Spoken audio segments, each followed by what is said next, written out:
Hello mga guys! Kumusta po kayong lahat? For today's video mga guys, ay magluluto po ang inyong Bisayang vlogger ng ginataang pako with suso. Ayan, shoutout dyan sa mga nakarelate.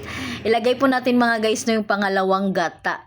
Ayan, so bali, pakuluin natin saglit and then ilagay natin itong ating suso. Tapos timplahan na natin mga guys. Nako, masarap to mga guys, promise, itry nyo ito.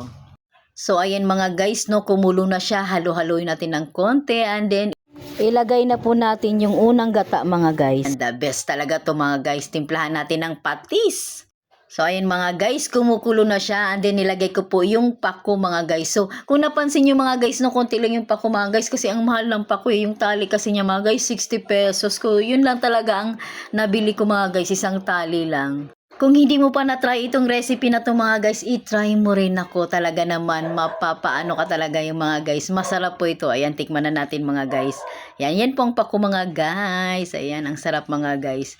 Maparami na naman ako nito. Ito lang mga guys, kumain ng suso. Sa mga hindi pa nakakain ng suso dyan, sipsipin lang po natin. Ayan, maliit lang po yung kanyang laman mga guys. Pero masarap siya, matamis-tamis ang kanyang lasa. Hanggang sa muli mga guys, marami pong salamat sa inyong panunood. Huwag niyo po akong kalimutan i-subscribe. Marami pong salamat. God bless. Thank you.